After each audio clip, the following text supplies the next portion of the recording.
how does it look from Taiwan's perspective and different political forces within Taiwan when the United States talks about war rhetoric and hysteria with the mainland? Certainly, Taiwan is under DPP rule at this time. So the stated position by both the President Lai Ching-te as well as other party cadres are pretty much bifurcation. Once on the one side, they would push for Taiwan independent agenda, which means independent from PRC, so moving away from mainland, hopefully with the backstop of Japan and the United States. On the other hand, they are moving extremely to the total dependency of the United States in economic and technological advancement. The best example there is TSMC. So you can see that Taiwan is actually moving in two directions, moving closer to the United States economically and depending on its military support to the United States, and at the same time use that as a posture to move away from the mainland government, PRC. So with that being in the red line or the core interests of the People's Republic of China, then there is a potential of conflict. Here we are looking at the government paying little attention to the potential of conflict, relying on pretty much the US guarantee or US rhetoric. But at the same time, in terms of economic and trade relations, we're still extremely closely tied to PRC. So with the society at large, you have a very loud voice stated by the DPP government, and you have a lot of quiet, silent objections by all the opposition party and people who do not claim to have any party affiliation. That's one. The second one is, if we look carefully, Jeff mentioned about similarity to the Ukraine war, and I watched the Trump and Netanyahu press conference yesterday in horror. I think the beginning may have some similarity to the Ukrainian situation when US is pushing Ukraine to cross the Russian red line, but the ending of it will be remarkably close to the Israeli-Gaza situation, in which Taiwan will have no say, will not be consulted in the final negotiation because we're independent. We're not a part of any international organization.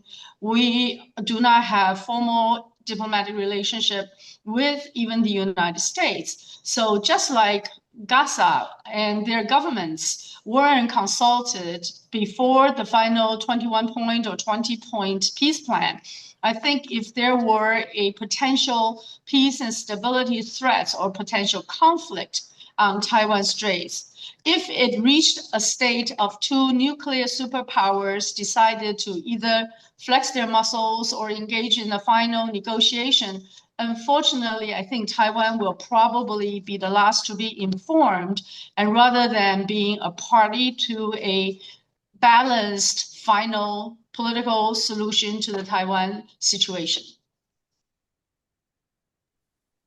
Professor Sachs, your response.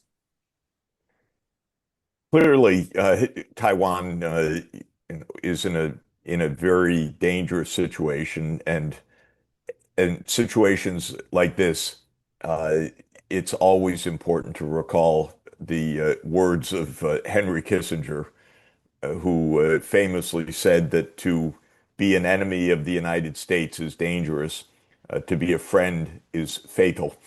And what Kissinger was saying is that America uses its friends, meaning the United States tells other countries, we're with you, we back you, you can depend on us, until that's not true. And Kissinger was referring to countless cases in which the U.S. Was encouraging other political leaders to engage in wars, so that effectively these were proxy wars between the United States and the Soviet Union, or the United States and Russia. And at some point, those wars become devastating to the friend country.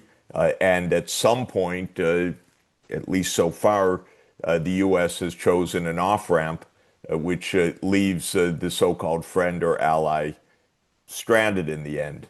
Of course, the sympathy towards that stranded country has to be limited because usually they have naively depended on the United States that they're going to be protected in some kind of confrontation.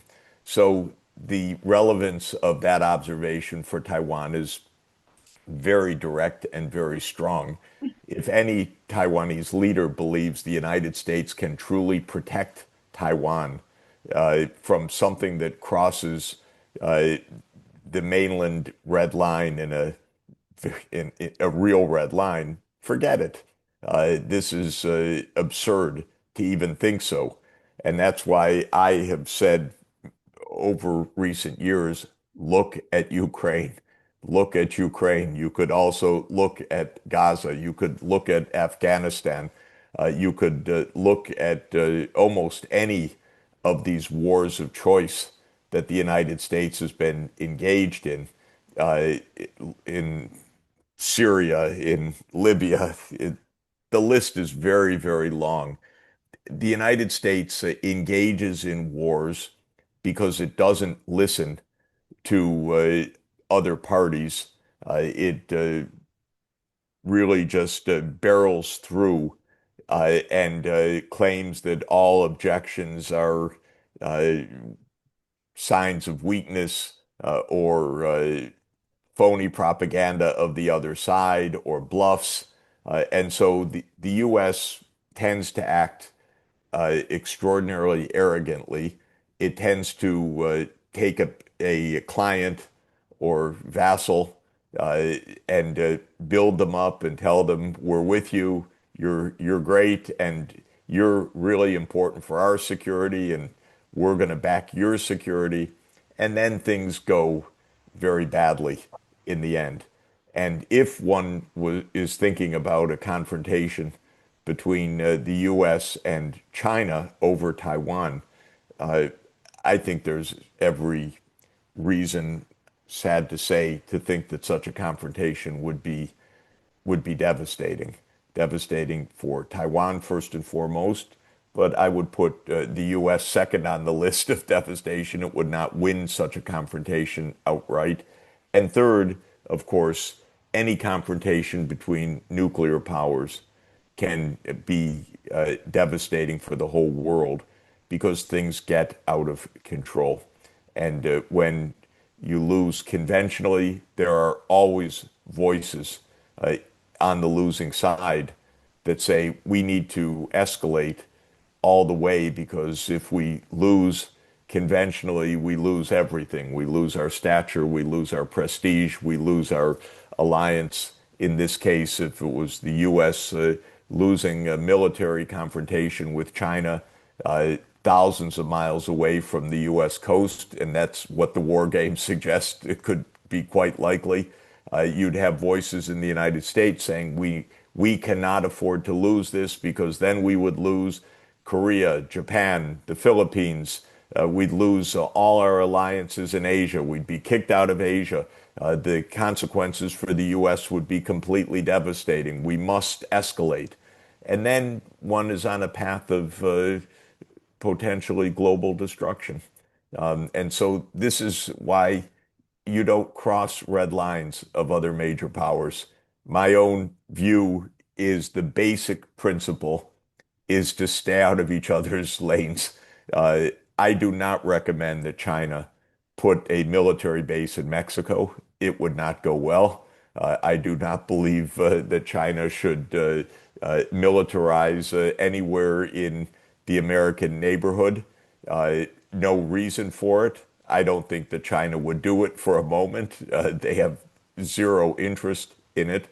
And similarly, I've never believed that the United States should have military bases in Ukraine or in the South Caucasus or anywhere around China. And for that reason, this is a basic proposition. I've tried in a recent little essay to distinguish two concepts that I think are completely different.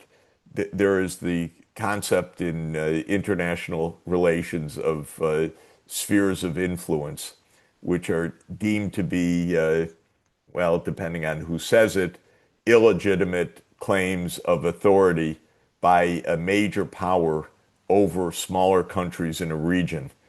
So maybe this China would have claims of a sphere of influence over Southeast Asia, say, or the United States a sphere of influence over the Americas.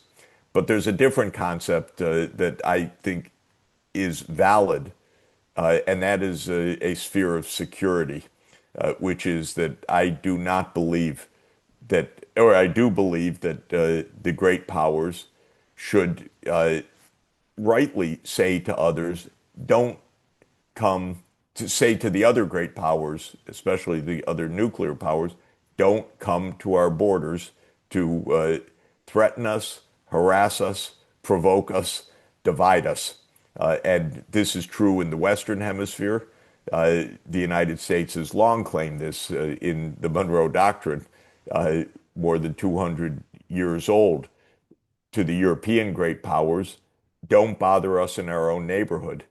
And the United States should respect that in other regions. And that way, I think the major nuclear powers can stay out of each other's way, respect each other's red lines, and we can avoid nuclear war, which I take to be the number one quest of diplomacy in this world, that we don't blow ourselves up and we don't take uh, provocations or accidents or failures to heed red lines and thereby end up on an escalatory path that is completely devastating. So this is my basic point, which is prudence. We're in a world of thousands of nuclear weapons. China has expressed red lines in regard to Taiwan that I think are completely understandable historically, and they are China's red lines, and they should be understood, and they should be respected. Peace should also be respected by China. It should be respected by everybody. But the point is that we should avoid a nuclear confrontation or a confrontation between nuclear power giants. Dr. Lei, something that you said ties to what Professor Sachs just said, is this ignorance or deliberate overlooking on part of the DPP about the fragility of relying on American guarantee for Taiwan's security in the framework of what they propose. I was curious if you could tell us a little bit about how is the ruling elite in Taiwan responding to the overall neo-imperial strategy that the American elites are unfolding across the globe. I'm thinking about South Korea being forced into $350 investment, which it cannot materialize without massive amount of swap lines. It represents something about 70% of its foreign exchange. Even with Taiwan, we are thinking about the TSMC being forced into producing in Arizona, surrendering its intellectual property rights, etc. So under this set of contradictions, we have been seeing a lot of rethinking in places like India, in Brazil. How are the ruling elites, who have been hitherto very deliberately chosen blindness about the reality, how are they responding to these kinds of arm twistings? Well, a lot of things that you mentioned happened post April 2nd this year. Under the guise of trade negotiation, the current DPP government has not only acquiesced, but also assisted, facilitated the move of Taiwan's high-tech industries to the United States. It is not just TSMC and not just the dollar amount. With the other satellite companies and factories that will be moving alongside with TSMC, we are estimating by the most sort of authoritative magazines that we will have about 200,000 talents moving along with these companies. And that accounts started from 85 companies to about 200 companies to TSMC's US site. So if you think TSMC is a silicon shield for Taiwan, think again, because the silicon shield will be moved away from Taiwan and into Arizona and Texas. So that's number one. The number two is, if you look at what happens in the West Pacific, I'll tag on to what Jeff said earlier. US has very strong military installation previously in Japan, in Korea. Recently in Okinawa, the front islands very close to Taiwan, and then in the Philippines. Philippines just gave US 9 additional military bases. So if you look at the Pacific Deterrence Project, the most notable installations will be in the Philippines. Once again, without Taiwan in the middle, they still managed to build a pearl line of the first island chain. All of this will be consistent with the US strategy of peace through strength. And Jeff just said, you have sphere of influence or sphere of security. These are what China has been doing. Just think about RCEP and think about aerial denial and anti-access. One is on sphere of influence, the other is on sphere of security. It's very clearly delineated the area in which PRC is concerned about and is building a military to support its own security concerns. But US is a expansionary military presence in the West Pacific. Most recently, the Virginia-class nuclear submarine is in the Philippines. Previously, more and more sort of missile guiding installations are in Korea. They're moving the nuclear submarines, Virginia-class, to Australia. So in the United States overall game plan, there will be not only conventional weapons, but also nuclear submarines, most lethal weapons, positioned in the West Pacific. So that would constitute a potential for escalation. So let's go back to our history. Taiwan and China officially started and unfinished a civil war. In 1949, October 1st, exactly today, when PRC established its government, then you will have two different governments across Taiwan Straits. One in Taiwan, that's the ROC, the other in China, in mainland China, which is the PRC. Both claims to be the only representation or legal representation of the entire China. So we are still in a civil war, and that hasn't finished. There was no peace agreement at the end of it. There was no one over the other. So technically, we are still at a civil war, but de facto, we are in peace for the last 66 years. The last time any bomb dropped in any land controlled by the ROC, which is Taiwan's government, is 1958, the year I was born. So I will never forget that year. 66 years ago, we had the last bomb dropped in Quimei. But since then, we were de facto at war. We are de facto in peace. That's what I meant. Sorry, misspoken. So we are de facto in peace. And why are we all of a sudden in the last 3 years keep talking about the potential war? Don't forget, Taiwan used to have a very strong military presence by the United States. We have a MAC, which is the military advisory group, training all our armies. And then we have an Air Force base in the central part of Taiwan called CCK. We have a large U.S. naval base in the southern part of Taiwan in Zuoying. So Taiwan had an extremely strong U.S. military presence, and U.S. ally trained and cooperated with us. We have strong joint operability that all ceased all of a sudden at the end of 1978. In fact, 1979, January 1st, Taiwan was no longer a U.S. ally. They severed diplomatic relationship. The Taiwan Defense Treaty ended 6 months later, so we no longer have official defense relationship with the United States. So all of these rhetoric about supporting Taiwan, military presence, which is quite a large number in Taiwan, and Taiwan's troop has been sending to U.S. overseas bases and U.S. Mainland bases for training. So that's happening in recent years and recent months. But with all of these, they can no longer replace the kind of U.S.-Taiwan or U.S.-ROC joint defense treaty relationships before the 1979 severance of the diplomatic tie. So the DPP government may have an illusion that U.S. is supporting Taiwan militarily, and we are increasing our military budget this year by about $1 trillion NT. But we actually do not have the level of joint operability and the level of support that was our reality that protected Taiwan prior to 1979. There's nothing even close to that.